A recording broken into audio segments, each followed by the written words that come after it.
All right. Hey, folks, it's me, Gordon, and this is the hot take on ad stripping of podcasts. I was reading today, January 5th, 2026, I was reading the PodNews article from James Cridland about this new website called PodcastAdBlock. And what they are doing is using AI to copy podcasts and strip out the ads and then resell them, redistribute. So for a fee, you can sign up and it will take your podcast you subscribe to and it will strip out all the ads and give you an ad-free version of that. And the trouble is, they are not sharing any of the revenue they make with the creators of the podcasts, who are the owners of the copyrights in those episodes. They seem to be doing selling access to ad-free copies of shows from Spotify and NPR and the New York Times and Slate and iHeart and other New York Magazine, for example, without any permission. The tool claims it can remove around 10 minutes of ads from each episode, in this case of a show called Pivot, and the resulting MP3 file indeed contains no ads and includes an inserted message bragging essentially about how many ads were actually cut out of that episode. So I'm interested in hearing what folks think about this, but also, and they're advertising on Facebook and Instagram from Meta and so on, and Reddit and so on. This doesn't look like something publishers are opting into. This seems to be unauthorized revisions of podcast episodes. Here's the thing. If you make a podcast episode and you create it a certain way with A through Z elements, and some joker decides to come and remove the G and the T elements from it because they don't like what that is, that's ad blocking, right? Or it could be content blocking. It could be censorship based on the content. If you're talking trash about someone or including, vulgar language or adult themes or talking about things like that. And so this is an issue. What they're doing is what's called making a derivative work. Now, as a creator, when we create a piece of work, we own the copyright in that work as we created it. And only we have the authority, the right, the permission, essentially, to make copies, distribute those copies, to perform or display the work in public, and to make derivative works. That derivative work is anything that incorporates or based on and uses the original work. So that's what these ad block outfits are doing. Now, according to James' article, very big list of podcast publishers out there. It seems like all the biggies are in there, but it could also cover the smaller publisher, if and so anyway, looks like they're bragging a lot about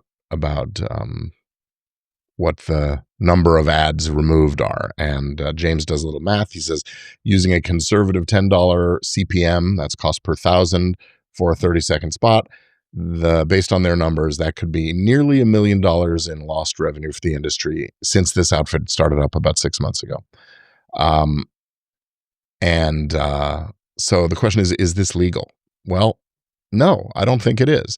Making an unauthorized derivative work is copyright infringement. And the consequences of copyright infringement for anyone could be as much as anywhere from $750 US to about $30,000 US. And if it's willful, intentional infringement, that number could go up to $150,000 US for each infringement. And so for each copy that they make, each derivative work that they make, and for each time that's distributed, potentially $150,000 in US damages. The company is based in the UK, and they seem to be owned by an outfit known as Freewheel Group Limited, which is a one-employee company with some assets and so on. Anyway, they have a customer support email address that does not respond to James's inquiries.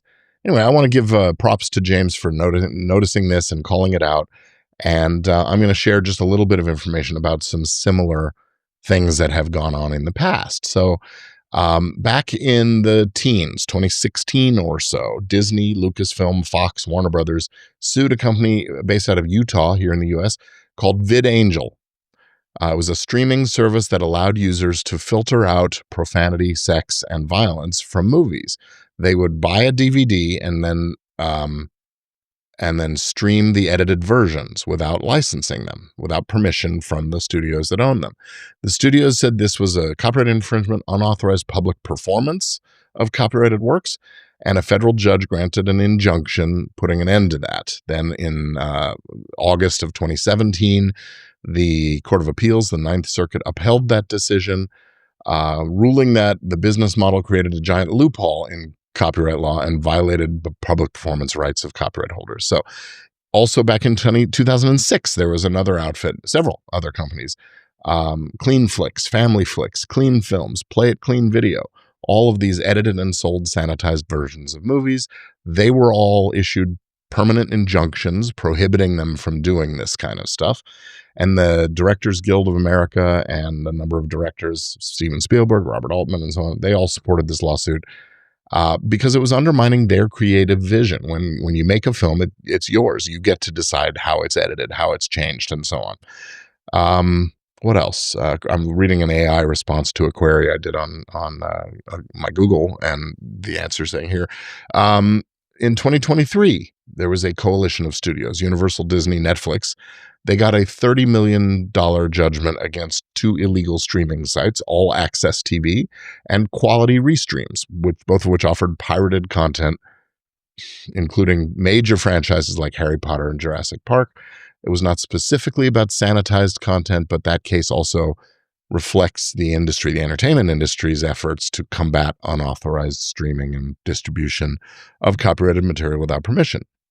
This strikes me as the same in a slightly different medium, podcasting, not films. But anyway, back in 2022, sanitized films, Clean Flicks and Play It Clean Video were required to stop operations and surrender all their edited copies to the studios where they were then to be destroyed. But companies like ClearPlay continue to operate by selling devices that filter content during playback, but without making permanent copies. That model hasn't faced the same legal challenges. So technologically, if you can develop a technology that will sort of automatically in real time strip out the stuff and not make a preserved copy of the work, then maybe that's okay. I guess that's a call to podcast player programming technology. But even that, I think there's some trouble with that. And there have been others like that did sort of use a player technology. But, you know, this illustrates a consistent pattern of content owners pursuing litigation against distributors of edited or revised, filtered, sanitized content in the film world. And I think it's just a matter of time before we see similar in the podcasting space. So if you are a creator and you are concerned about this, it makes sense to be paying attention. Maybe check out this outfit. What were they called again? PodcastAdBlock. I presume that's a .com. So, you know, here they are costing an industry millions of dollars in ad revenue, but also potentially undermining our creative rights, our prerogatives as creators to include ads or not, include messages or not, because I think this technology could also be misused as a censorship tool or something like that. So something we should all be watching for, something we should be talking about.